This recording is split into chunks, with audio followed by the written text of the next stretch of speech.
You won't be joining us. Ralph wants this to be a family-only trip. That was the text message my daughter sent me 4 hours before our flight to Rome. Not a phone call, not a conversation over coffee. A text message, 43 characters that dismantled 6 weeks of planning, 8 years of sacrifice, and whatever was left of the lie I'd been telling myself about what I meant to my own child. But I'm getting ahead of myself. Let me start from the beginning, from the moment everything still felt possible. I was standing in my bedroom on a Tuesday afternoon in early June, folding my favorite travel shirt, a soft blue cotton button-down with tiny white stitches along the collar that had started to fray just slightly at the edges. James bought it for me on our 30th anniversary, 3 months before the doctors found the shadow on his lung. He'd wrapped it in tissue paper, tucked it inside a shoebox, and written on the lid in his careful engineer's handwriting, "For wherever the road takes you next." I hadn't worn it on a trip since the year he died. 8 years of it hanging in my closet. 8 years of touching the fabric whenever I opened the door to reach for something else. 8 years of thinking, not yet, not yet, not yet. But that Tuesday I pulled it off the hanger and pressed it against my chest, and it still smelled faintly of the cedar blocks I kept in the closet. And I thought, yes. Now, Italy. My suitcase lay open on the bed like a mouth waiting to be fed. I'd been packing for 3 days, which was ridiculous for a 10-day trip, but I couldn't help myself. I checked the weather in Rome 14 times.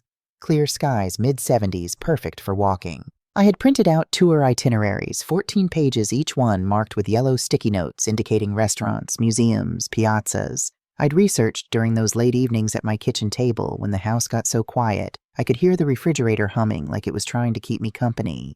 This wasn't just a vacation. This was the first trip I'd taken since James passed. The first time in 8 years I'd allowed myself to do something purely for the joy of it, and even then I couldn't do it alone. I'd planned it around Cynthia. Every restaurant was one she'd mentioned wanting to try. Every museum was one that matched her interests. I'd bought the tickets, researched the walking tours, mapped the routes between attractions, so she wouldn't have to think about logistics. I'd even found that little trattoria near the Vatican, the one Cynthia had discovered on some food blog, and made reservations 3 weeks in advance. I stood there holding the shirt, trying to decide whether to fold it or roll it, and I found myself humming. An old Sinatra song, the one James used to sing off-key while making pancakes on Sunday mornings. "Fly me to the moon, let me play among the stars." I hadn't hummed in months, maybe longer. On my nightstand, next to a glass of water and my reading glasses, sat our plane tickets and my passport, both looking crisp and official. The new camera I'd bought specifically for this trip was still in its box on the dresser next to a neat row of travel-sized shampoo bottles and a tube of sunscreen. My comfortable walking shoes were by the door. My brown leather dress shoes, the nice ones for dinners, were already in the suitcase. I was trying to decide about a cardigan when my phone buzzed on the bedside table. Cynthia's name on the screen. I smiled. She was probably calling about the airport, which terminal, what time to meet, whether I'd remembered to print the hotel confirmation. My daughter was 34, but still asked me things like that, still relied on me for the details, which I secretly loved, because it meant she still needed me even if she'd never say it that way. I set the shirt down on the bed and picked up the phone. It wasn't a call. It was a text. "Mom, you won't be joining us to Italy. Ralph decided it would be better if this vacation stayed family only. I'm sorry. I'll explain later." I read it once. I read it again. I read it a third time with my thumb just hanging there over the screen, like maybe if I stared long enough the words would rearrange themselves into something that made sense. Family only. I was her family. I was her mother. I was the one who had planned this entire trip, purchased every ticket, spent hours comparing hotel prices and reading restaurant reviews in broken Italian through Google Translate. I was the one who had been saving for this, pulling from the travel fund I'd been building for 3 years, the one I'd originally started for James and me before the cancer took him, and the fund just sat there, growing slowly, waiting for a reason. Family only. What was that supposed to mean when the person receiving the message was your own mother? I sat down on the edge of the bed. The open suitcase shifted slightly beside me, one of my carefully rolled scarves tumbling out onto the comforter. My hands were trembling just a little, just enough that I noticed. And here's the thing that I'm ashamed to admit, my first thought wasn't anger. It wasn't even confusion. My first thought was, what did I do wrong? Because that's what 8 years of slowly being pushed to the margins does to you. It trains you to look inward first, to assume the fault is yours, to scan your memory for the offense you must have committed without realizing it. Did I say something at dinner last week? Was I too enthusiastic about the trip? Did I talk too much about the itinerary? Did Ralph feel like I was taking over? I picked up the phone and typed the only response I could manage. Okay, one word. No question mark, no exclamation point, no follow-up. Just the verbal equivalent of lying down and letting the car drive over you. I sat there for a long time after that. The room was very still. Outside, I could hear Mrs. Holloway's dog barking at something, that sharp, insistent sound cutting through the suburban afternoon like a metronome counting out the seconds of my embarrassment. The Sinatra song was still playing from my little Bluetooth speaker on the dresser, and I reached over and turned it off because the silence felt more honest. Then I called the airline. The hold music was that generic jazz they always use, the kind that sounds cheerful in a way that feels like mockery when you're sitting alone in a bedroom full of things you packed for a trip that just evaporated. When the agent finally picked up, she was kind, professional, quick. "I'm very sorry to hear your plans changed, Mrs. Brennan." I wondered if she could hear it in my voice, the specific sound of a 64-year-old woman trying very hard to sound fine while canceling a dream she'd spent 3 years building toward. After I hung up, I walked out to the living room and sat down in my armchair. James's armchair, technically the brown leather one with the worn spot on the left arm where he used to rest his coffee mug. The travel brochures were spread across the coffee table. Shiny pamphlets about Roman architecture, walking tours of Trastevere, a guide to Vatican museums that I dog-eared so thoroughly it wouldn't close properly anymore. I picked up the one about Roman architecture. Looked at the cover, some beautiful fountain lit up at night, water catching the light like liquid gold. I set it down on the side table face down. A small gesture, pointless, but it was about all I could handle. The house felt emptier than usual that evening. Not just quiet, vacant, like something essential had been removed from the air itself. I moved through the hours like a sleepwalker. I left my dinner dishes in the sink without washing them, which I never do.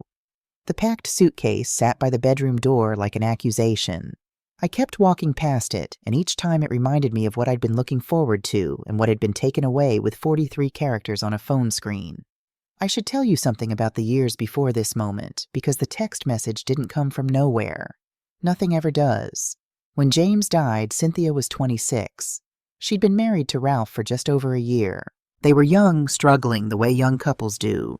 His career hadn't found its footing yet, their apartment was small, the bills were always a half step ahead of the paychecks. I threw myself into helping them, because helping them meant I had somewhere to put all that love that suddenly had no home. James was gone, and Cynthia was all I had left, and if I could keep her life running smoothly, then maybe the howling emptiness in my own chest wouldn't swallow me whole. So I helped. God, how I helped. The student loan's first $38,000 that Cynthia still carried from college, plus another $12,000 from a certification program she'd started and never finished. Ralph had lost his job right after graduation, some tech startup that folded like a lawn chair in a hurricane, and suddenly they couldn't make the minimum payments. I stepped in. Of course I stepped in. That's what mothers do. Then the wedding. $42,000. Ralph wanted the venue with the garden and the string lights and the craft cocktail bar. Cynthia didn't push back, and I didn't either because she was my only daughter, and she was only going to get married once, and I wanted her to have the day she dreamed of, even if the dream was mostly Ralph's, and the money was entirely mine. Then the house. That's the one that matters most, so let me be precise about it. 3 years ago, Cynthia and Ralph found a place on Oak Avenue, a nice 3-bedroom colonial, with a big backyard and a front porch that caught the morning light. They fell in love with it, the way people fall in love with houses, which is to say completely and irrationally, and with no regard for whether they could actually afford it. The bank said no. Their credit wasn't strong enough, their income wasn't stable enough, and Ralph had that job loss on his record that made lenders nervous.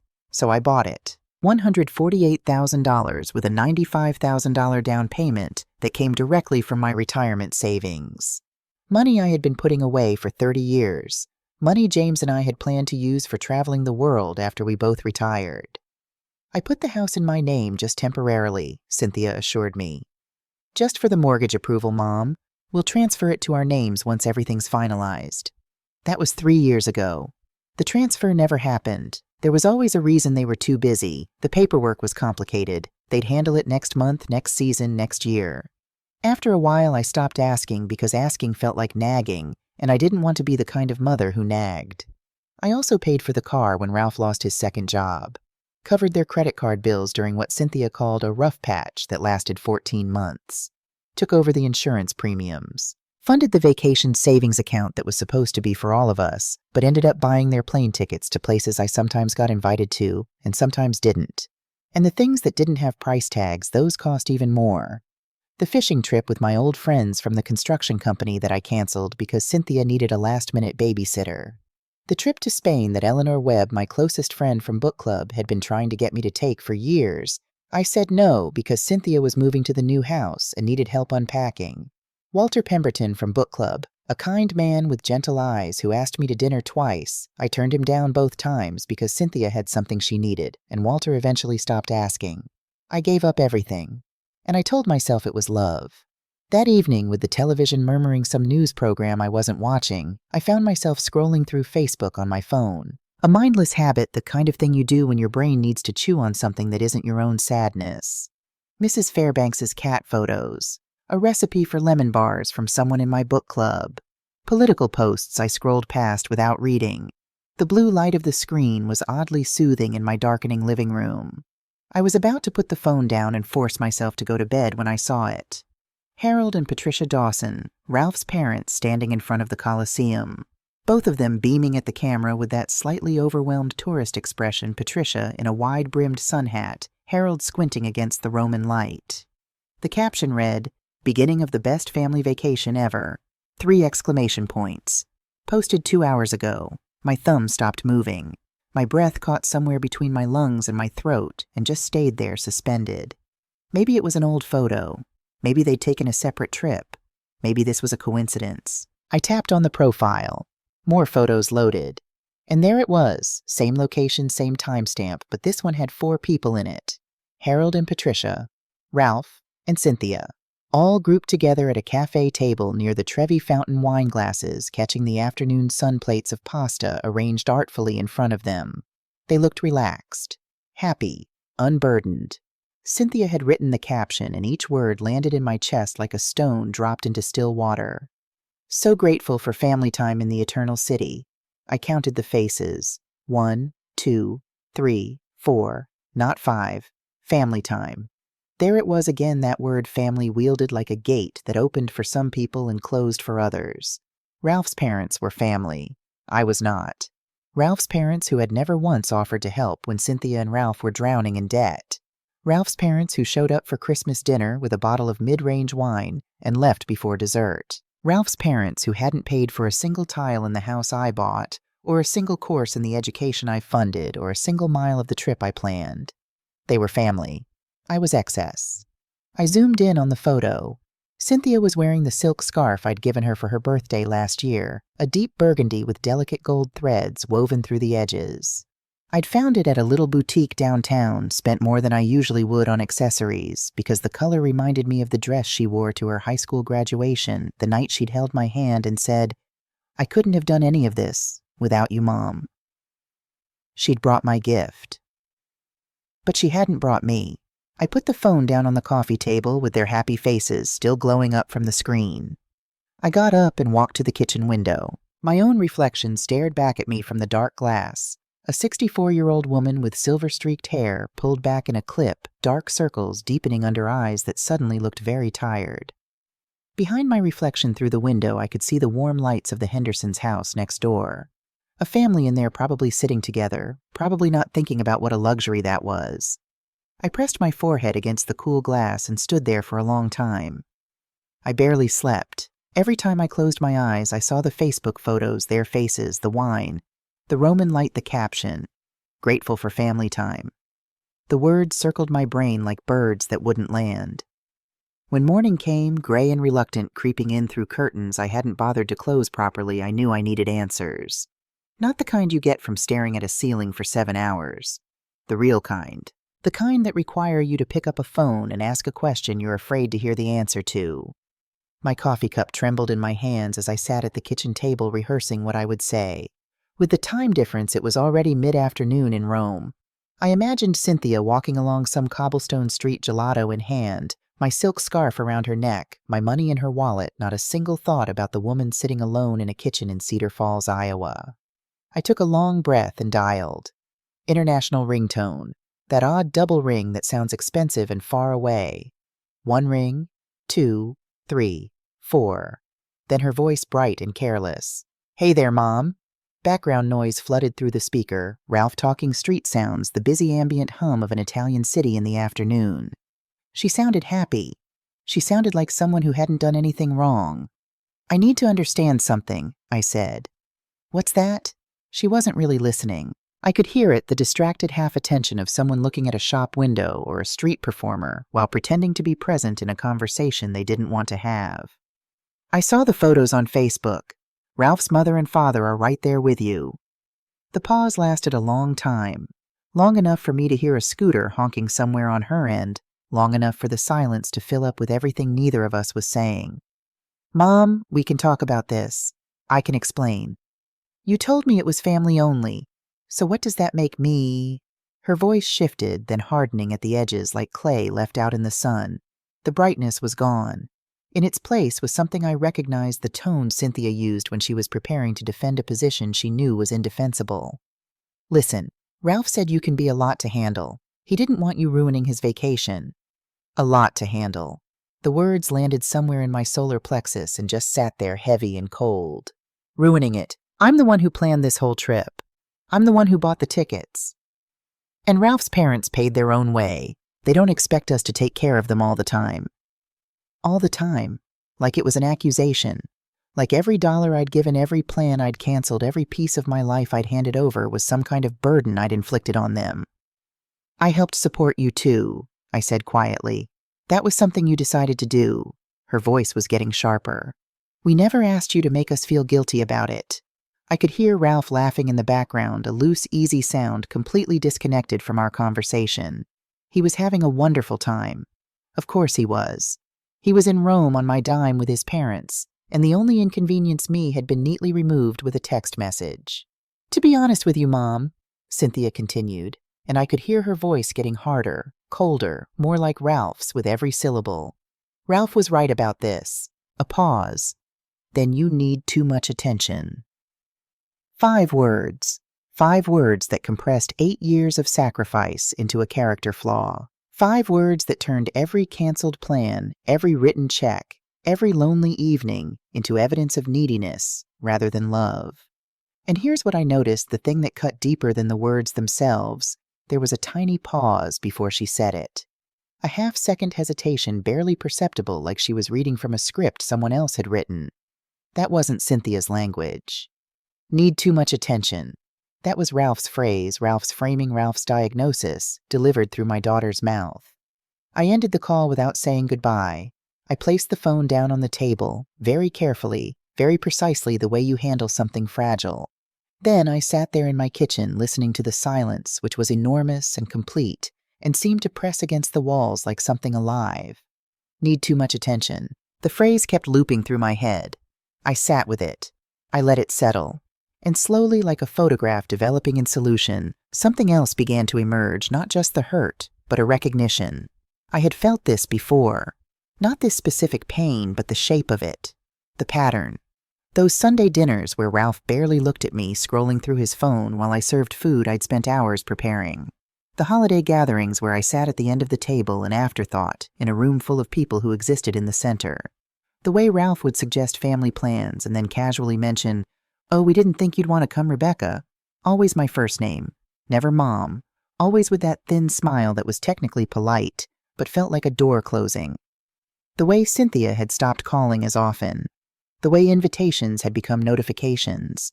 The way I'd gone from being part of their lives to being part of their budget. The pattern wasn't new. It had been building for years, brick by careful brick. The text message wasn't the beginning. It was just the first time someone had said it out loud. I walked to my home office, pulled there by something I couldn't name. The walls were covered with framed photographs, a gallery of a life I had apparently misunderstood. Me teaching 5-year-old Cynthia to ride a bicycle, both of us laughing, my hands steady on the back of the seat. Her college graduation cap, slightly crooked diploma, clutched like a trophy. Her wedding day me in the navy dress I'd agonized over for weeks, walking her down the aisle with tears streaming down my face because James wasn't there to do it, and I was trying to be enough for both of us. I looked at the wedding photo more carefully now. I was on the far left edge of the frame, almost cropped out. Ralph's family occupied the center, Harold Patricia Ralph's brother, his cousins. I counted the photos on the wall where I appeared, 7 out of 23. And in most of them, I was on the periphery, the edge, the margin. I opened the desk drawer and pulled out bank statements, receipts, documents I'd kept out of habit. The paper trail of my generosity or my foolishness, depending on how you looked at it. Down payment on their house, $95,000 from my retirement fund. Wedding costs, $42,000. Student loan payoffs, $50,000. Car payments during Ralph's unemployment, $14,400. Credit card bailouts, roughly $28,000 across 3 separate rough patches. Vacation fund contributions, $18,000 over 3 years. Monthly gifts that weren't gifts but subsidies impossible to calculate exactly, but easily another $30,000. The total was staggering. Over $280,000. More than $250,000. Money that should have been my retirement, my security, my freedom. Money I had given freely because I thought giving was the same as loving and being needed was the same as being wanted. And the things without receipts, the canceled trips, the declined invitations, the friendships that withered, the man who stopped asking me to dinner, those didn't have a dollar amount, but they had cost me something that money couldn't replace. They had cost me myself. I sat back in my chair and looked at the photos on the wall, all those frozen smiles, all those manufactured moments, and I felt something shift inside me. Not a dramatic crack, not a movie moment epiphany, more like a tectonic plate that had been straining for years finally sliding into a new position. And then my phone pinged. Banking app notification. I almost ignored it, probably a utility bill, something routine, but something made me check. Account alert, transaction processed. $892, Il Convivio Restaurant, Rome, Italy. 3 hours ago. I stared at the screen. Cynthia's authorized user card. The one I'd added to my account years ago when she was 22 and building credit, the one I'd never removed, because removing it felt like an act of distrust, and I had wanted so badly to be the kind of mother who trusted. She was using my card. In Rome. At a restaurant that probably had white tablecloths and a sommelier and a view of some ancient ruin glowing in the evening light. I scrolled through recent transactions with fingers that had gone cold. Hotel Roma Imperiale, $1,400. 2 nights ago. Boutique Eleganza, $340. Yesterday. Museo Vaticano, $180. This morning, all on my card. All while I sat in Cedar Falls with an empty suitcase and a refrigerator full of groceries I'd bought for a trip that no longer existed. The irony was so perfect, it was almost beautiful. They'd excluded me from their family vacation, but kept my credit card firmly inside the family. I was too much to handle in person, but my money handled just fine at Italian boutiques. Another ping, $127, elegant style Rome. She was shopping. Right now, at this very moment, my daughter was picking out clothes in a Roman store, charging them to the account of the mother she'd left behind, and probably not thinking about me at all. I opened the card management section. Cynthia's name sat there in black letters. Years of financial access granted out of love, maintained out of habit, exploited out of entitlement. My finger hovered over Remove Authorized User. I thought about it for exactly 4 seconds. Then I pressed it.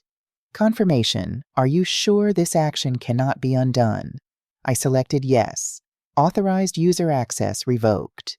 I set the phone down and looked at my reflection in the dark screen. For the first time in days, maybe longer, I felt something other than sadness. It was small, unfamiliar, like a muscle I hadn't used in years. But it was there. Control. I had just exercised control over my own life. A tiny act pressing a button on a screen, but it felt enormous. It felt like the first breath after being underwater for a very long time. I went to make coffee. The machine gurgled and hissed while outside Mr. Patterson's lawnmower started up that steady back-and-forth drone of ordinary suburban life, continuing as if nothing had changed. But something had changed. Something small had cracked, and through the crack, I could see the faintest outline of something I hadn't felt in 8 years. Possibility. The phone rang at exactly 9 o'clock the next morning. An international number. 4 p.m. in Rome. I let it ring twice before answering. I didn't rush to pick it up the way I always had, the way I'd been trained by years of being available, being responsive, being the mother who always answered on the first ring, because what if they needed something? Good morning, Cynthia. Mom, what did you do to the card? No greeting, no pleasantries, just the sharp edge of a woman who'd been embarrassed. I removed your account access. Don't give me that. I tried to pay for lunch and it was declined. In front of Ralph's parents. The waiter came back 4 times. Do you have any idea how humiliating that was? I took a sip of coffee. It was good coffee, the dark roast from that little shop on Main Street, the one I usually saved for special occasions. This felt like a special occasion. That must have been embarrassing, I said. Embarrassing. It was mortifying. You can't just do that. I need that card. For what? I thought you didn't need me taking care of you all the time. Silence. Then, that's completely different. Is it? More silence. I could hear muffled conversation in the background, Ralph's voice sharp and low, coaching her. Then Cynthia returned with poison in her tone. You fix this immediately, or there will be consequences. What consequences? Ralph and I have been discussing things. I set my coffee mug down. When we get back, we're looking into care facilities. The words didn't register at first. They floated in the air between us like something spoken in a foreign language requiring translation. Care facilities. Your aging mom. You clearly can't manage your finances responsibly. Her voice had taken on a rehearsed quality, like she was reading from notes. We'll sell your house to cover the costs. You don't need all that room anyway. Behind her, I heard Ralph's voice, distinct now. Tell her it's for her own good. Ralph says it's for your own good. I sat in the silence that followed, letting those words settle into my body like something swallowed. Care facility. Sell your house. Can't manage. For your own good. Each phrase was a brick in a wall being built around me, a wall designed to look like concern but engineered for control. And then I asked a question. Very calmly, very quietly, the way I used to speak on construction sites when something was about to go very wrong and everyone needed to pay attention. Care facilities. Do you have any specific ones in mind? Cynthia hesitated. The hesitation lasted just a beat too long. Ralph's been looking into a few places. The truth dropped through me like a stone through water. Ralph hadn't come up with this on the phone. He hadn't improvised this threat in the heat of the moment. He'd been looking into it. Past tense. Before this conversation. Before the credit card. Before the trip. Before the text message that told me I wasn't family. This wasn't a reaction. This was a plan. And the Italian vacation removing me, isolating me, cutting me out of the family circle, that was just the first step. The next step was declaring me incompetent. The step after that was the house. My house. The house I'd paid off, the house that was in my name alone, the house they planned to sell to fund a cage they wanted to put me in. Mom, are you there? Restore my card access. I heard everything, I said. Good. So you'll take care of it. No. What do you mean, no? I mean, no. Enjoy your family vacation, Cynthia. Mom, don't you dare. I ended the call and placed the phone face down on the table. My hands were steady. Perfectly steady. I picked up my coffee and took a long drink, looking out through my kitchen window at the yard I'd maintained for 28 years, the rose bushes James planted the year we moved in the bird feeder I filled every Sunday, the stone path I'd laid myself after he died, because I needed something to do with my hands that wasn't crying. This house. My house. Paid off, titled in my name alone. The house they wanted to sell so they could put me in a facility and split whatever was left. I thought about James. I thought about the promise I'd made at his bedside. Don't ever stop living for yourself. I'd broken that promise every day for 8 years. I'd poured myself into Cynthia's life like water into sand, endlessly, completely disappearing. But water eventually finds rock, and when it does, it stops sinking and starts to rise. I got up from the table, left my coffee half finished, walked to my office with steps that felt different, purposeful, in a way they hadn't been in years. I opened the filing cabinet and pulled out 2 documents. The first was the deed to my own house. 28 years of mortgage payments, all complete my name alone on every line. The second was the deed to the house on Oak Avenue, the house I'd bought for Cynthia and Ralph. $148,000 of my retirement savings. My name alone on the title. Just for the mortgage approval, Mom. We'll transfer it once everything's finalized. They never transferred it. Too busy, too distracted, too comfortable spending my money to bother with the paperwork that would have given them legal ownership of the gift I'd given them. I laid both documents on my desk side by side like a general studying a battlefield. Then I opened my desk drawer and found a business card, Kai Nakamura Properties. He'd sold me both houses. A reliable man, professional, discreet. And behind Kai's card, another one, Thomas Whitfield, attorney at law. An old friend of James's, someone I trusted. I looked at the clock. 10:15 a.m. I picked up my keys. The drive to Kai's office would take 20 minutes. Thomas could meet me after. By this time tomorrow, the world Cynthia and Ralph had built on my back would begin to shift beneath their feet.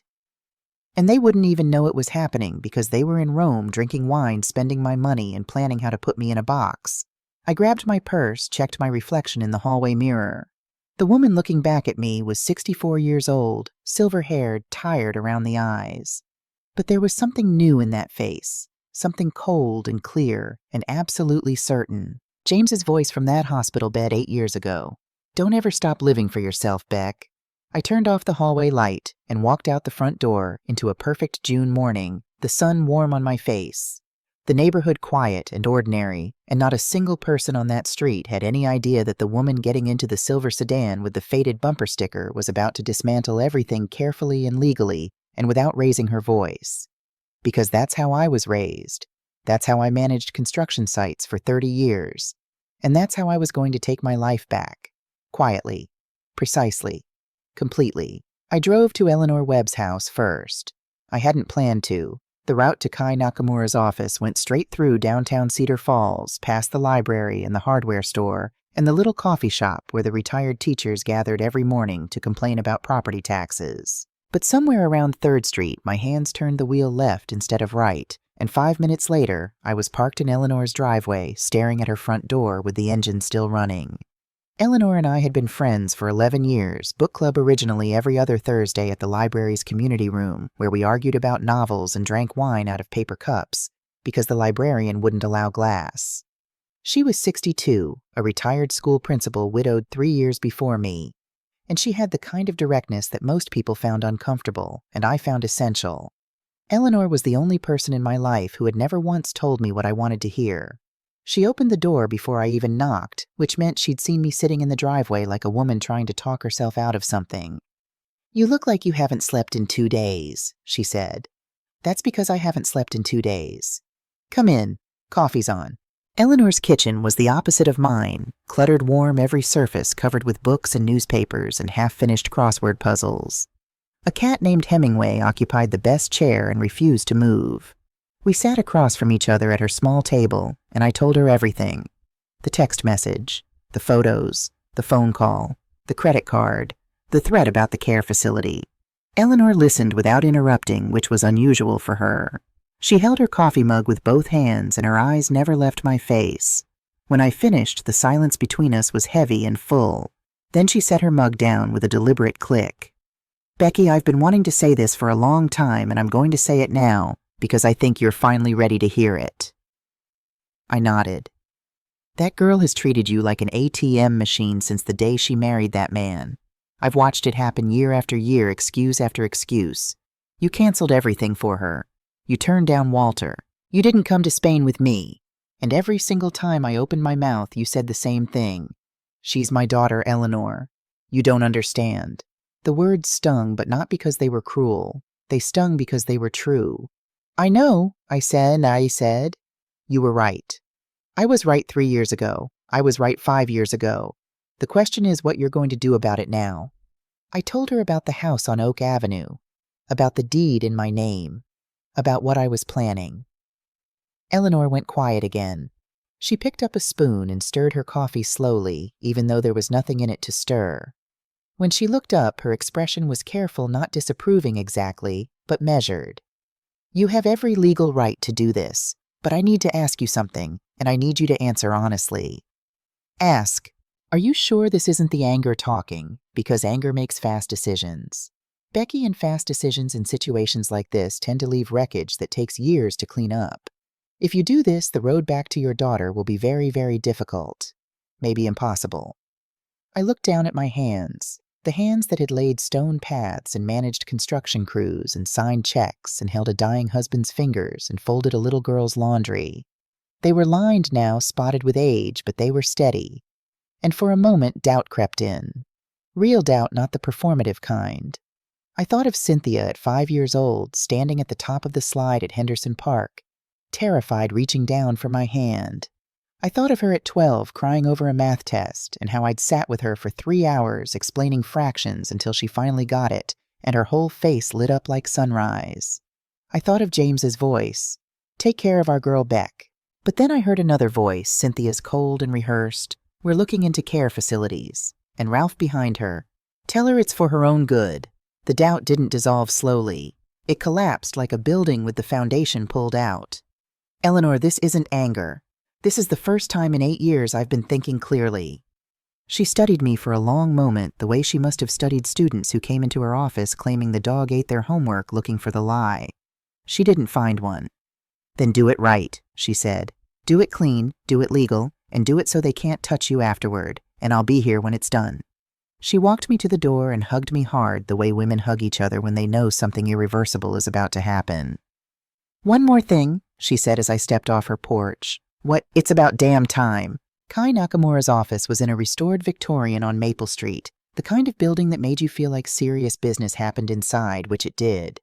Kai was in his late 50s, Japanese-American third-generation Cedar Falls, with the calm precision of someone who'd been selling houses for 30 years and had seen every variety of human drama that real estate could produce. He looked up from his computer when I walked in, surprise and pleasure crossing his face. "Rebecca, how's retirement treating you?" "I need to sell the Oak Avenue property. Fast." The pleasure faded. His experienced eyes caught something in my expression, the particular look of a woman who has made a decision and doesn't want to be talked out of it. "The house you purchased for Cynthia." It wasn't a question. "Is everything okay?" "Everything's fine. I just need it sold." "What's the market doing?" Kai turned to his computer, pulling up comparable sales with the fluid efficiency of a man who could read a housing market the way a fisherman reads water. "Market's strong right now. Properties like that in the Oak Avenue area we're looking at $215,000, maybe $228,000 with the right buyer. You paid $148,000 3 years ago." "How fast can we move?" "How fast are we talking?" "As soon as possible. Price it to sell." He pulled out listing forms, inspection checklists, his movements practiced and professional. Then he paused. "Rebecca, I have to ask as your realtor, and as someone who's known you for 15 years, is there any legal complication here? Any agreement about the property that could cause issues down the road?" "The deed is in my name, always has been. No written transfer agreement, no verbal contract witnessed by a third party. I've paid the property taxes every year under my name. And the current occupants are in Italy." Kai absorbed this. "I'd recommend having an attorney review the situation before we list, just to be safe. Already on my way to Thomas Whitfield after this." Something shifted in Kai's expression, a subtle nod of respect for a woman who'd thought 3 moves ahead. "Good. Then let's get the paperwork started. I'll need to photograph the property and possibly stage it. My crew can be there tomorrow. The house has current occupants' belongings inside. That complicates showings, but it won't be a problem," I said. "The belongings will be removed." Kai didn't ask how or why. He was too professional for that, and I was grateful. We covered listing price, commission, closing timeline. I signed the listing agreement with a signature that was steady and sure. "I'll start marketing immediately," he said as we shook hands. In this market with the right price, we could have offers within days. Thomas Whitfield's office was on the 2nd floor of the Cedar Falls Professional Building, a no-nonsense space with law books lining the walls and a framed photo of Thomas shaking hands with the governor at some charity event. Thomas was 70, still sharp as a scalpel, with a full head of white hair and the kind of courtroom voice that made you sit up straighter without meaning to. He and James had been friends since college. He'd drafted our wills, handled the probate after James died, and called me every Christmas to check in. He was the closest thing I had to a brother. "Rebecca." He stood up and hugged me briefly the way men of his generation do. "Sit down. Tell me what's happening." I told him. All of it, leaving nothing out. The trip. The text message, the Facebook photos, the credit card charges, the threat about the care facility, my plan to sell the house. Thomas listened with his hands folded on his desk, his face neutral in that practiced attorney way. When I finished, he was quiet for about 10 seconds, which from Thomas was the equivalent of a normal person needing an hour to think. The property on Oak Avenue. You have the original deed right here.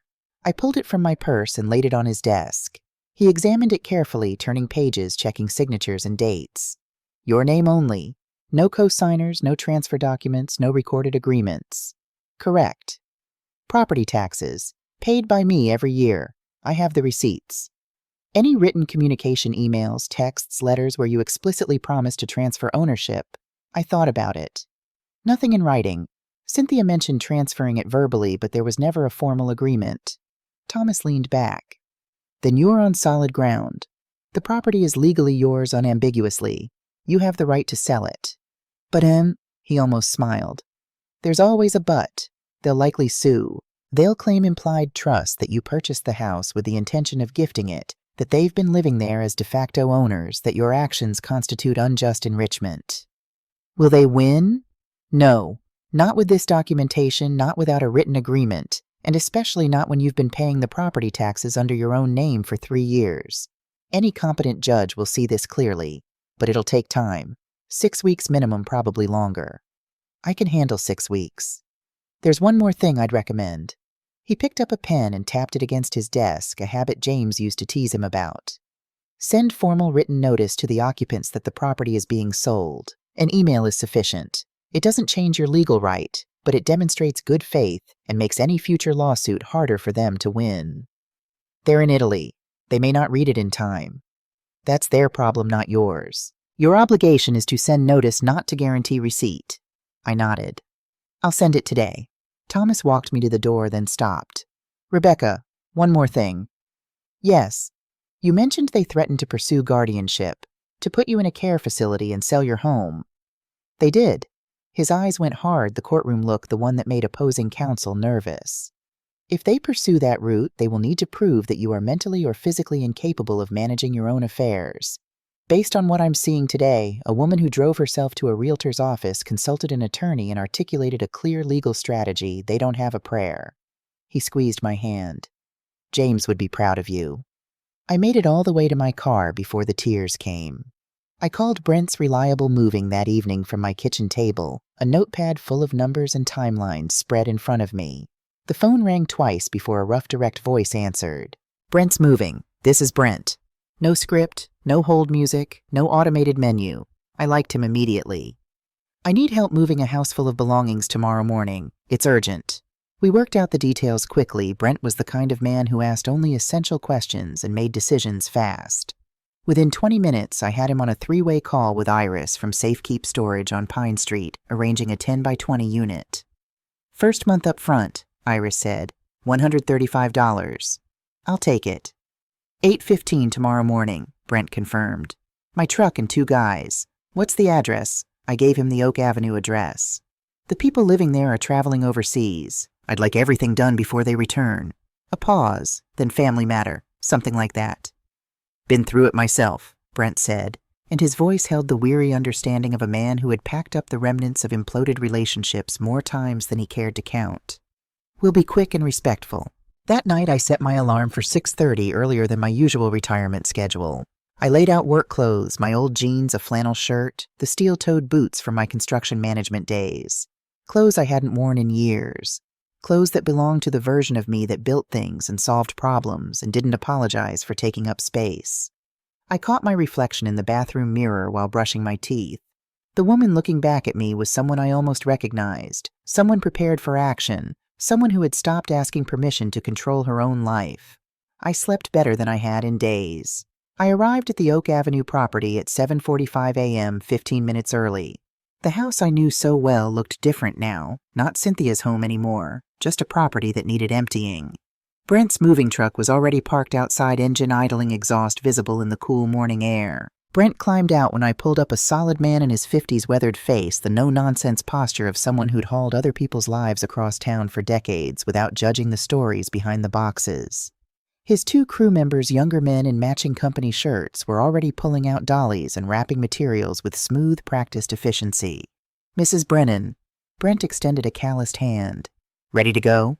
I unlocked the front door with my backup key. The house was quiet in a way that felt appropriate, like it had been waiting for this, like the walls understood what was coming, even if the people who lived here didn't. We went room by room. Brent assessed furniture and belongings with professional eyes marking things on his clipboard. 3 hours, maybe 4, with the heavy pieces, he estimated. I showed him what needed to go, which was everything. The expensive sectional I'd bought them last Christmas. Ralph's elaborate home office with the dual monitors and gaming equipment. Cynthia's clothes filling 2 walk-in closets. Kitchen appliances, bedroom furniture, bathroom supplies. Everything packed, labeled loaded. I insisted on helping despite Brent's protests about liability.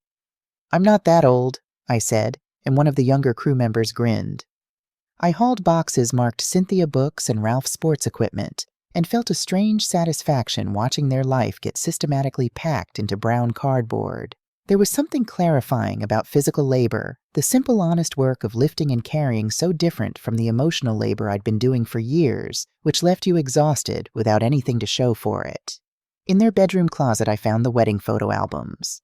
I opened one and flipped through it slowly. The photographer had been expensive $4,800, which I had paid, and the results were beautiful. But as I turned the pages, I noticed something I'd somehow missed in the 3 years since the wedding. I appeared in exactly 2 photographs out of over 200. Both times I was at the very edge of the frame.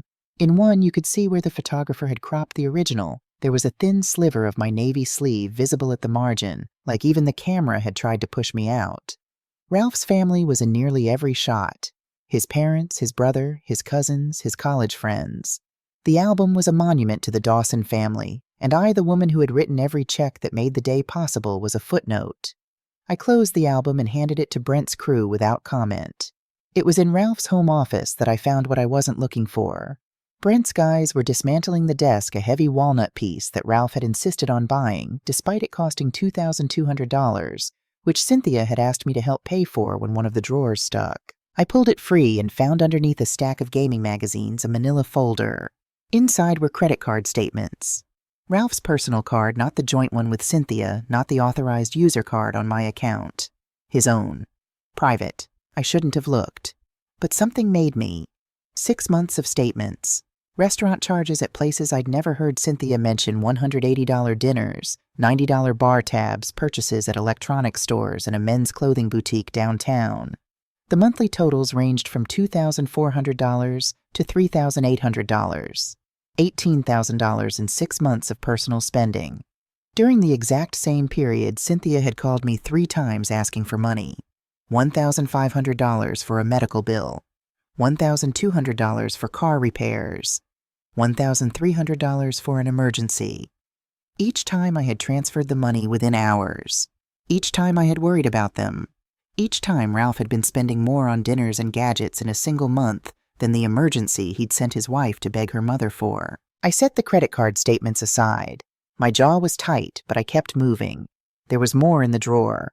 Underneath the statements in a separate folder, this one labeled simply planning. In Ralph's cramped handwriting, I found the documents that changed everything. Printouts from 3 different care facilities.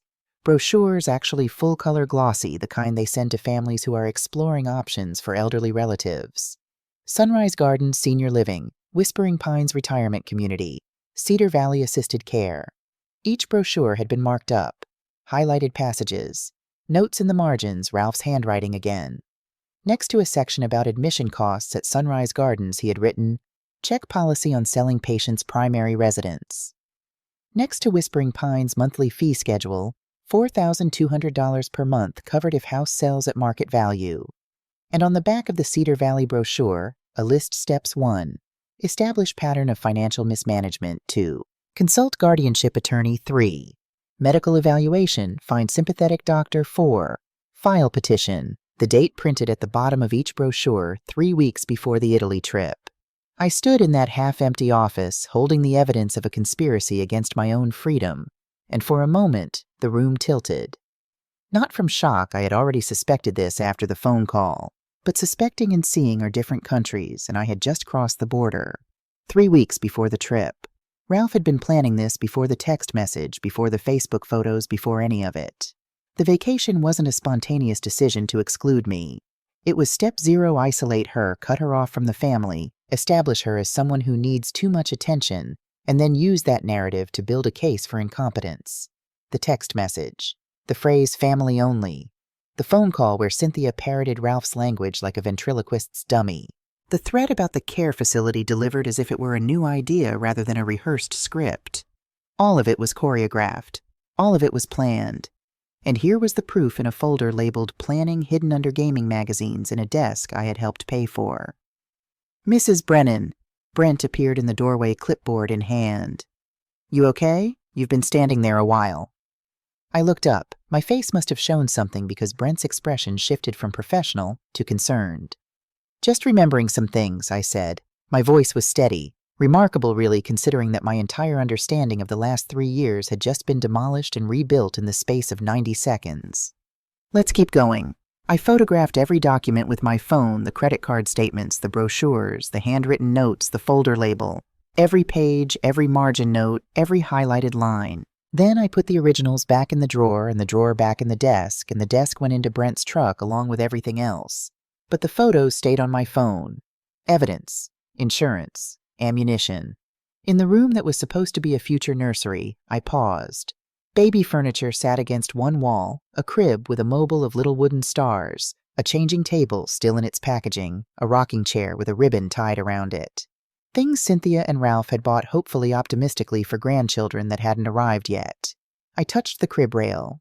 The wood was smooth and cool under my fingers. For one moment, just one doubt crept back in. Not about the legal situation, not about my rights, but about the human cost. This crib represented hope.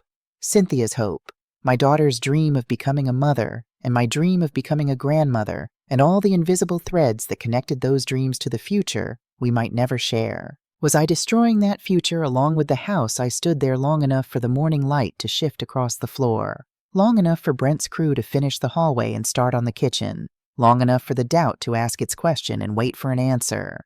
Then I looked down at my phone, still open to the last photo I'd taken. Ralph's handwriting. Find sympathetic doctor. The doubt didn't stand a chance. Wrap the crib carefully, I told Brent's crew when they reached the nursery. Extra padding. I don't want anything damaged. Because I wasn't a monster. I wasn't doing this to hurt. I was doing this to survive. By 11:45, we were done. The house was empty, every room stripped to bare walls and naked floors, afternoon light pouring through windows that no longer had curtains to soften it. The room sounded different now, hollow, our footsteps echoing like we were walking through a place that had already become a memory. I did one final walkthrough alone. Kitchen where I'd cooked Thanksgiving dinner last year, while Ralph complained about the turkey being dry. Living room where I'd sat on the floor assembling Christmas presents at midnight, because Cynthia had forgotten to wrap them. Bedroom where my daughter slept in a house I'd bought with my retirement, under a roof that was still legally and irrevocably mine. I locked the front door, kept the keys. Outside, the moving truck was loaded and ready. Brent was doing his final check, clipboard in hand, calm and methodical as always. Everything's secure, Mrs. Brennan. Heading to safekeep now. I followed the truck to Pine Street and watched their belongings disappear into Unit 52C, a 10 by 20 concrete box that now contained the entire physical life of 2 people who had tried to put me in a box of my own. I paid Brent cash and added a generous tip. Hope things work out for you, he said with genuine warmth, shaking my hand one last time. Whatever this is about, you seem like someone who's going to be just fine. I drove home alone. Classical music filled the car. Debussy Clair de Lune, the piece James used to play on our old upright piano badly, but with such feeling that it didn't matter. The notes washed over me like water, and for the first time in days, I breathed all the way in. My phone buzzed with a Facebook notification as I pulled into the garage. I didn't check it. Whatever Cynthia was posting from Rome could wait. I had work to do. Inside, I opened my laptop to find an email from Kai Nakamura Property listed successfully. The listing was live, complete with photos his team had taken after Brent's crew cleared the house. Empty rooms, clean floors, good light. A fresh start waiting to happen. I sent the formal notice email to Cynthia, brief, professional, exactly as Thomas Whitfield had advised. This is to inform you that the property at Oak Avenue, Cedar Falls, which is titled solely in my name, has been listed for sale. Please make arrangements to collect personal belongings from Safekeep Storage Unit 52C Pine Street. Then I closed the laptop, went to the kitchen, and cooked myself a proper dinner for the first time in days. Grilled salmon, roasted asparagus, a glass of the good white wine I usually saved for company. I set one place at the table, lit one candle, and ate slowly, tasting everything. Somewhere over the Atlantic, my daughter was flying home, and she had no idea what was waiting for her. Kai Nakamura called me Friday morning while I was watering the rose bushes James had planted the year we moved in. The ones along the south fence that bloomed every June in shades of coral and cream, the ones I talked to sometimes when the house got too quiet, which was most of the time. Rebecca, I have excellent news. Kai's voice carried that controlled excitement of a man who'd learned long ago to let the numbers do the celebrating. Cash offer. Young couple just relocated for work. They love the neighborhood. How much? $228,000. I set the watering can down on the porch railing. The number was better than expected, $80,000 more than what I'd paid 3 years ago, back when I'd emptied my retirement account, because my daughter said she'd found her dream home, and the bank said her credit wasn't good enough to deserve it. When do they want to close? That's the remarkable part. They want to close immediately. They're currently in a corporate apartment, month-to-month lease, very motivated. If we could manage the paperwork, they could move in this weekend. This weekend. Cynthia's flight landed Saturday afternoon. Make it happen, Kai. I'll have documents ready by tomorrow morning. I hung up and stood on my porch looking out at my quiet street. Mr. Patterson was edging his lawn across the way. Mrs. Holloway's dog was asleep on her front step. A normal Friday morning in Cedar Falls, Iowa, sprinklers running, birds arguing in the oak trees, the whole suburb humming along like a machine that didn't know one of its parts was about to be rearranged. I went back inside and called Thomas Whitfield to confirm everything was legally clean. He reviewed the purchase agreement, remotely flagged nothing, and told me to bring my ID and the original deed to the title office at 9:00 a.m. Saturday. Any word from Cynthia about the notice email? He asked. Nothing. Either she hasn't read it or she's choosing not to respond. Either way, you've fulfilled your obligation. The sale is clean. That evening I did something I hadn't done in years. I poured a glass of wine, sat in James's armchair, and did absolutely nothing. No phone, no television, no Facebook. Just the wine and the silence and the particular quality of evening light that comes through west-facing windows in early summer, golden slow, the kind of light that makes ordinary rooms look like paintings. I thought about what was coming. Not with anxiety, not with guilt, but with the calm, clear-eyed focus I used to bring to the most complicated construction projects. Tomorrow morning signing. Tomorrow afternoon, Cynthia lands. Tomorrow evening, the world she built on my foundation crumbles. I finished the wine and went to bed early, slept straight through to my alarm. The title office smelled like new carpet and old coffee. I arrived at 8:55, 5 minutes early, wearing the blue cotton shirt James had given me, the one I'd packed for Italy, the one I'd unpacked when the trip evaporated. It felt right to wear it now, like he was there with me, his hand on my shoulder, steady and sure. I met the buyers, Caspian and Nora Mercer, early 30s, the kind of young couple that radiates optimism the way a wood stove radiates heat. Caspian was tall with earnest eyes and a handshake that was firm without being aggressive. Nora was 5 months pregnant, one hand resting unconsciously on her belly, the way expectant mothers do, like she was keeping a secret safe. We absolutely love the house, Nora said while we waited for the notary. The backyard is perfect. We've already been talking about a swing set. And a garden, Caspian added. Nora wants to grow tomatoes. I looked at them, young hopeful, building something together, and I felt a pang of recognition so sharp it almost drew blood. They reminded me of James and me 30 years ago, standing in front of our house for the first time holding hands, making plans we were too naive to know might not survive. They reminded me of Cynthia and Ralph too, before Ralph learned that my wallet was easier to open than his own ambition, before Cynthia forgot that love was supposed to flow in more than one direction. We signed the papers. Every signature felt deliberate, final, like setting down a weight I'd been carrying up a hill for 3 years, without realizing the hill had no top. The bank transfer notification appeared on my phone within the hour. $228,000 minus Kai's commission and closing costs. Net proceeds $192,000.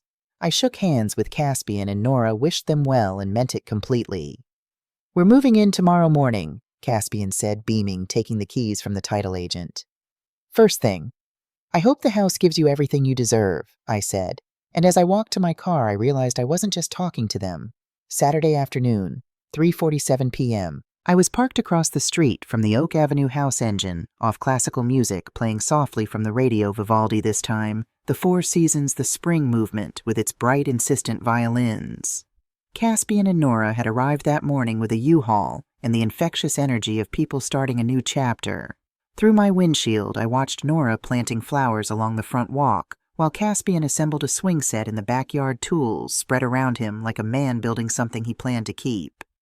I hadn't come here to wait for Cynthia. I'd come to see the house one last time, to close the chapter in my own mind, to watch the Mercers breathing life into a place that had felt hollow for years, even when it was full of expensive furniture, and people who didn't appreciate either. But then the taxi appeared. It came around the corner slowly, like the driver was checking house numbers. It pulled to the curb directly in front of the house and sat there idling the meter running, while two figures in the back seat seemed to be gathering their things. Cynthia got out first. She looked tired, the specific rumpled exhaustion of someone who has spent 12 hours in economy class and hasn't slept properly. Skin pale under the remnants of a Roman tan, her hair pulled back in a hasty ponytail. She was wearing the silk scarf I'd given her, the burgundy one with gold threads. She reached back into the taxi for her luggage, an expensive-looking roller bag that I certainly hadn't bought, which meant Ralph's hidden credit card had been busy, and then she turned toward the house. And stopped. I watched her face from across the street. Watched the sequence of expressions cross it like weather moving across a landscape. Confusion first, the U-Haul, the unfamiliar car in the driveway, the woman she didn't recognize kneeling in the garden. Then recognition not of Nora, but of the situation. Something was wrong. Something was very, very wrong. Then the beginning of alarm creeping in at the edges of her eyes, tightening the muscles around her mouth. Ralph emerged from the other side of the taxi, peeling bills off for the driver, his movements casual and unhurried, until he looked up and saw what Cynthia was seeing. His expression skipped confusion entirely and went straight to anger, the default setting for men who experience any loss of control as a personal attack. "Hey!" Ralph called out to Nora, who glanced up from her flowers with the polite curiosity of someone being addressed by a stranger. "Excuse me, what exactly are you people doing at our house?" Caspian appeared in the doorway holding a box of kitchen supplies. He set it down carefully, looked at Ralph and then at Cynthia, and then at the taxi still idling at the curb. "Your house," Caspian's voice was calm, measured, genuinely confused. "I think there's been some misunderstanding. We closed on this property yesterday." "That's completely impossible." Ralph's voice was rising, his face coloring that deep red I'd heard about from Cynthia during their arguments, but never witnessed myself. "This is our house. We live here." Nora stood up slowly from her garden work trowel still in her hand, her other hand moving instinctively to her belly. "Maybe we should call the police," she said quietly, but the steel beneath the quiet was unmistakable. That was my cue. I opened my car door and stepped out into the late afternoon sun. My work boots, the old steel-toed ones from my construction days, made solid, deliberate contact with the pavement as I crossed the street. I wasn't rushing. I wasn't hesitating. I was walking the way I used to walk onto a job site when something needed to be handled steady, direct, with the authority of someone who knew exactly what she was doing and why. "That won't be necessary," I said. Cynthia's head snapped toward me. The color drained from her face so fast it was like watching a photograph bleach in sunlight. Her mouth opened, closed, opened again. "Mom," I addressed Caspian and Nora first because they were the innocent parties in this, and because I had been raised to handle messes in order of priority. "I'm truly sorry for the confusion. Please go ahead and continue moving into your home. This situation has nothing to do with you." Nora looked from me to Cynthia to Ralph, made a quick, smart assessment, and nodded.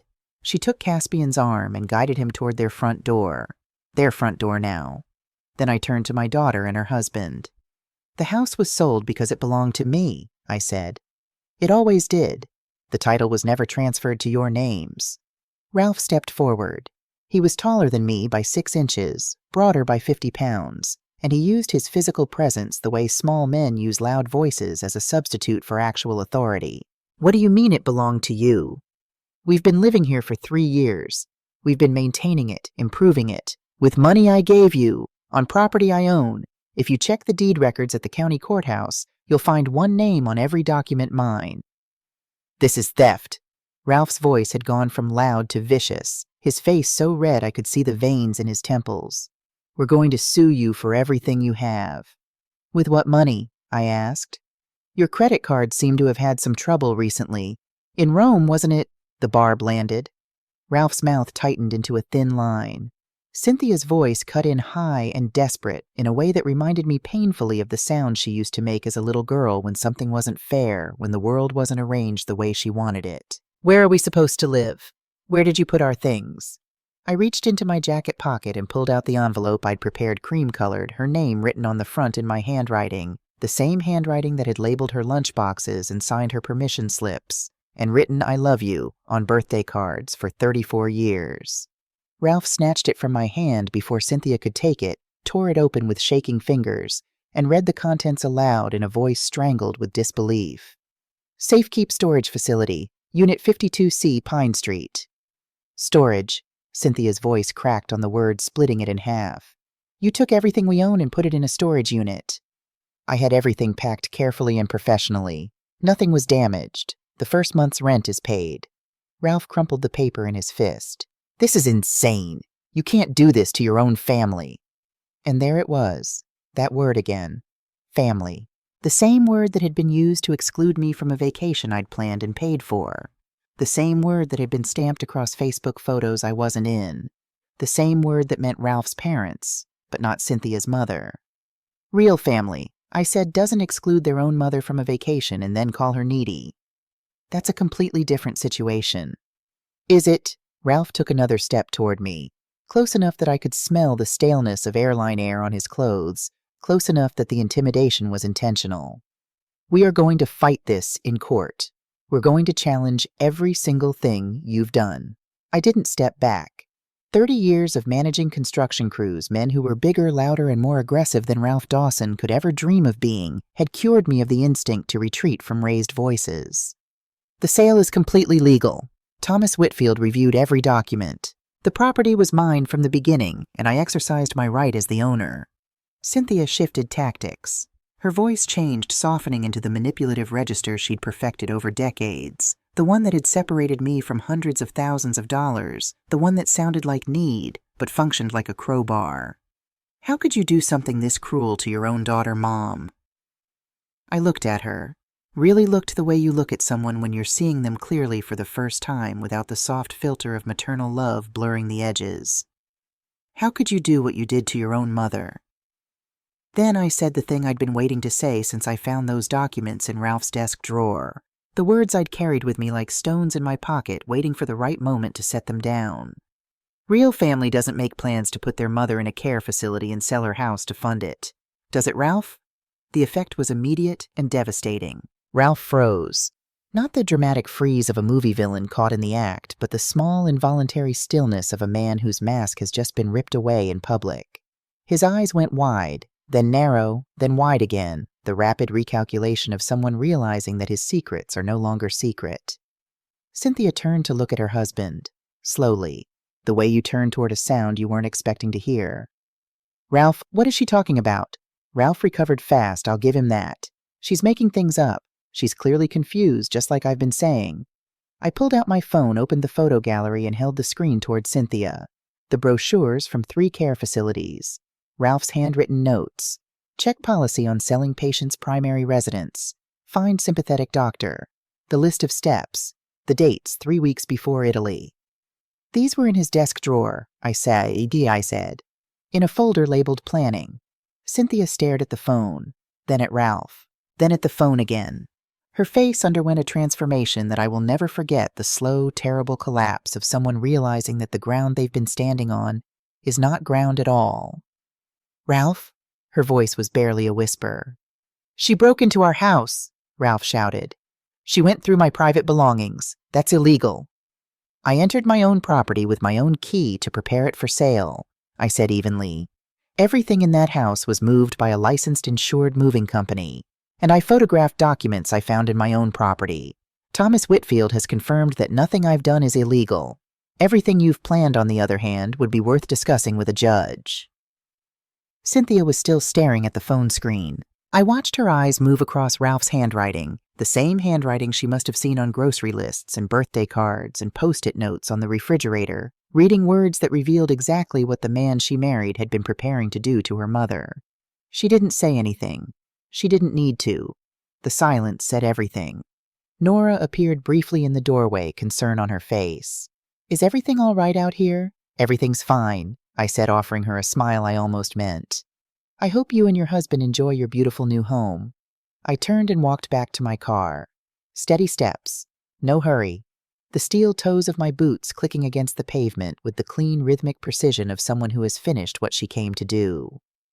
"This isn't over, old woman," Ralph shouted at my back. I opened my car door, sat down, turned the key. Vivaldi was still playing Spring, had moved into Summer, the violins urgent and warm. I adjusted the rearview mirror. In it I could see Cynthia, standing on the sidewalk, perfectly still, Italian luggage at her feet, my silk scarf around her neck. Ralph was still talking, gesturing red-faced, performing his outrage for an audience that was no longer watching. But Cynthia wasn't looking at Ralph. She was looking at my car. I pulled away from the curb and drove home with the windows down, the June air rushing through the car like a benediction. My hands on the wheel were steady. My breathing was even. And somewhere beneath the calm in a place I hadn't accessed in 8 years, something that felt remarkably like joy was beginning to unfurl. The lawsuit came 6 weeks later, exactly as Thomas Whitfield had predicted.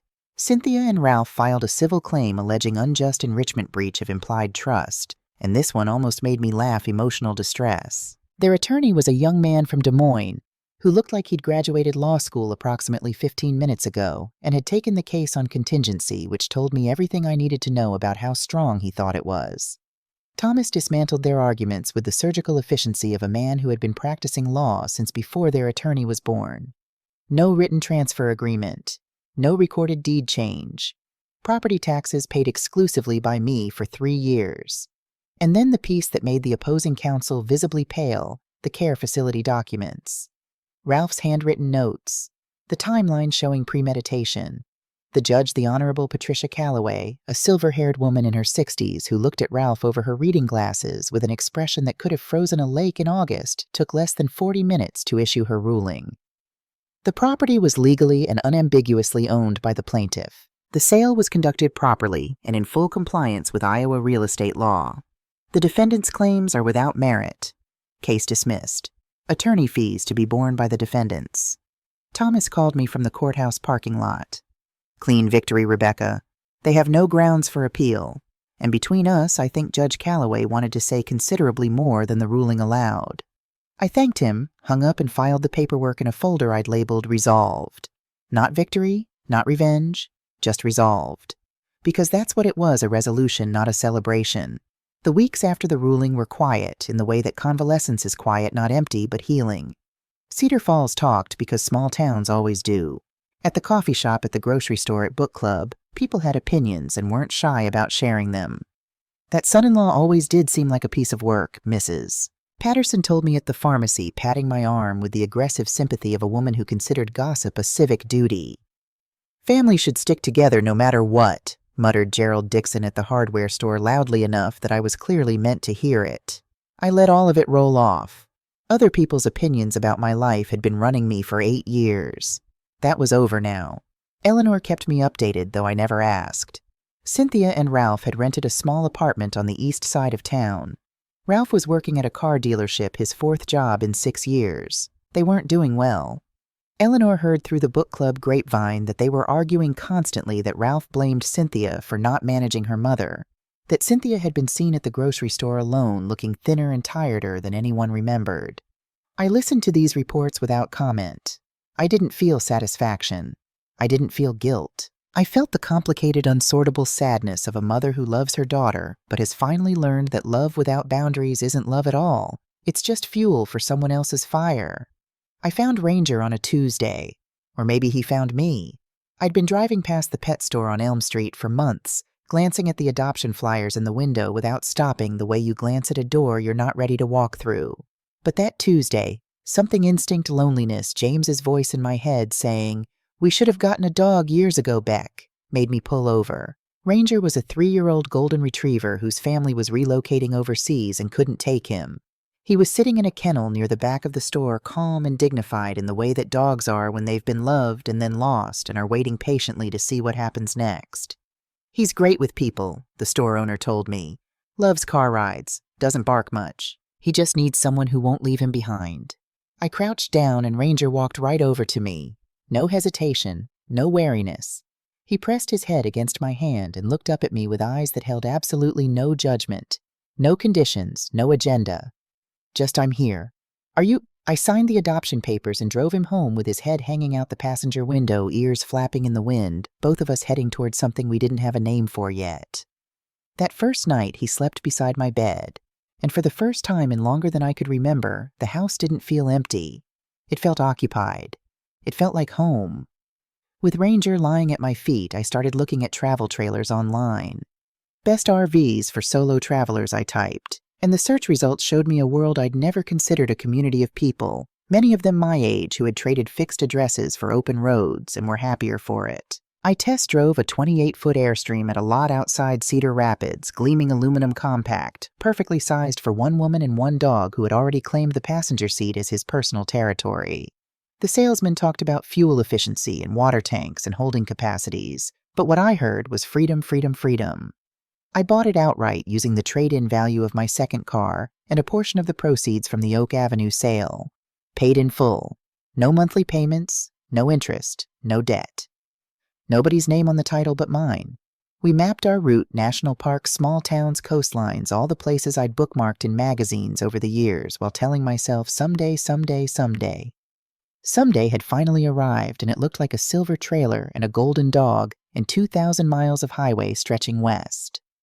The morning we left Cedar Falls, I packed carefully. Camping gear, Ranger's food and favorite blanket, books I'd been meaning to read for years, and one photo album, just one, with pictures of Cynthia as a child. Before the wedding, before Ralph, before money replaced love as the currency of our relationship. I packed the album because forgetting her entirely would have been just as dishonest as pretending nothing had happened. Eleanor came to see me off. She stood in my driveway with her arms crossed, trying to look stern and failing completely because she was crying. "You call me from every state," she said, wiping her eyes with the back of her hand. "Every single one." "I will.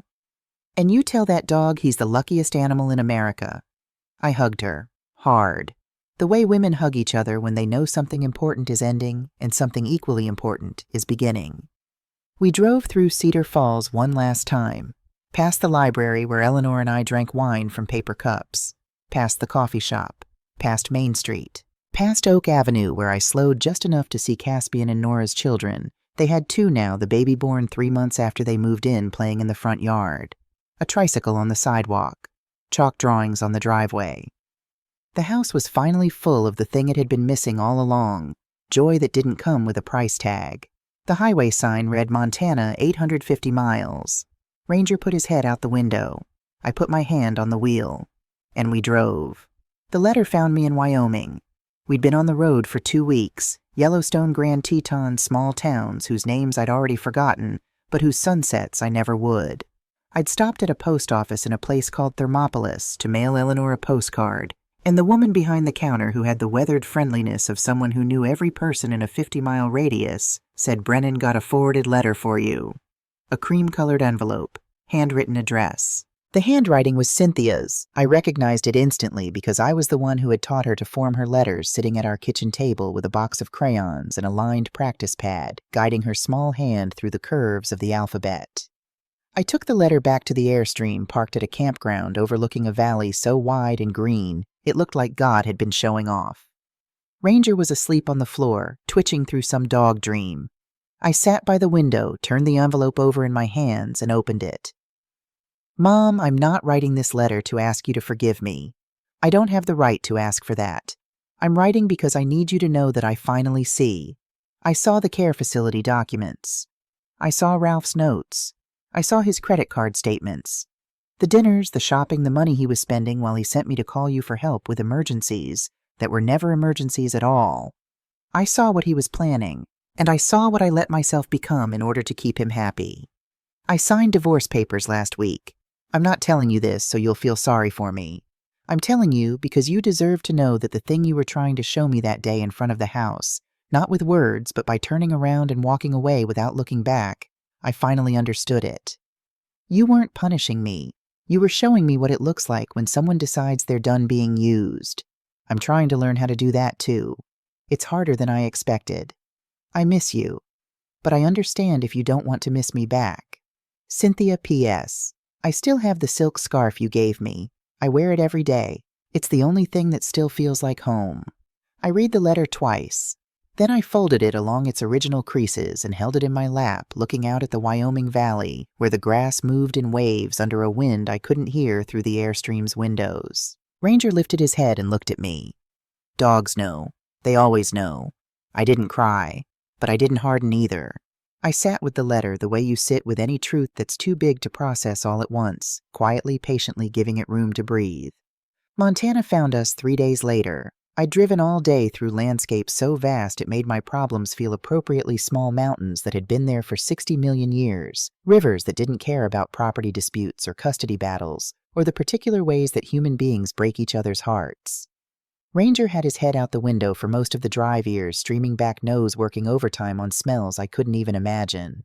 I pulled over at a scenic overlook just as the sun was starting its descent behind the mountains. The sky was doing that thing it does in Montana, turning colors that don't exist in Iowa, shades of orange and purple and gold that made my chest ache in a way that had nothing to do with sadness and everything to do with beauty. I set up my camping chair. Ranger settled beside me, his warm weight against my leg, his breathing slow and steady.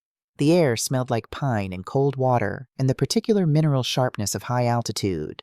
I pulled out my phone, looked at the screen.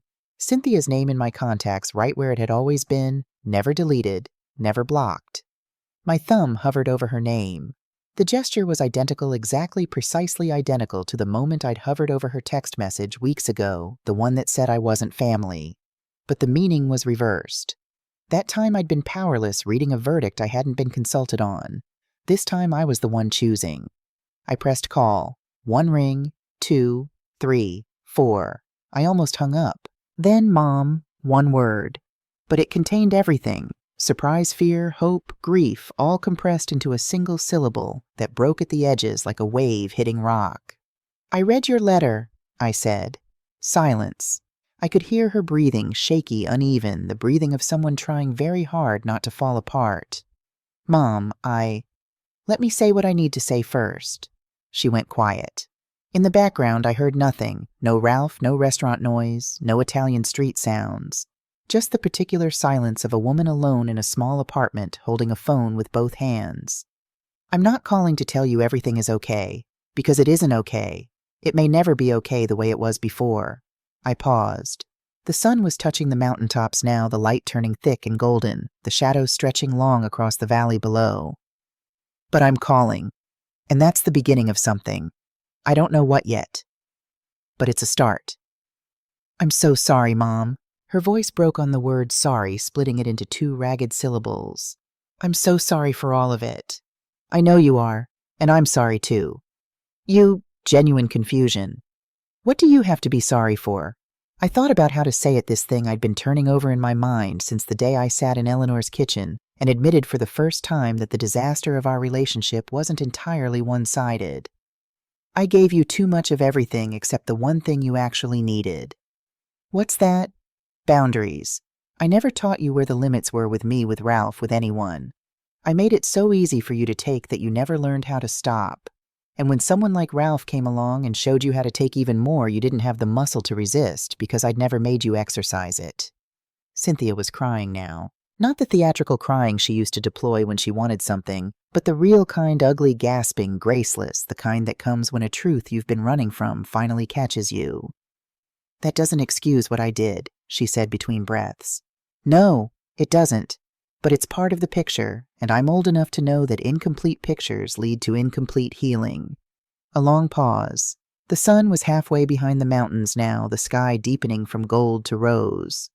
Where are you? She asked, her voice small. Montana, at a scenic overlook that would make your father cry. Are you alone? I have a dog. His name is Ranger. You'd like him. A sound from her end, half laugh, half sob. You got a dog? He got me, I think. Dad always wanted a dog. Your father would have wanted 7 dogs and a horse and probably a goat. He had no sense of proportion about animals. And there it was, a tiny laugh. Real. Fragile as a soap bubble, but real. The first genuine thing that had passed between us in longer than I could calculate. Mom? Yes.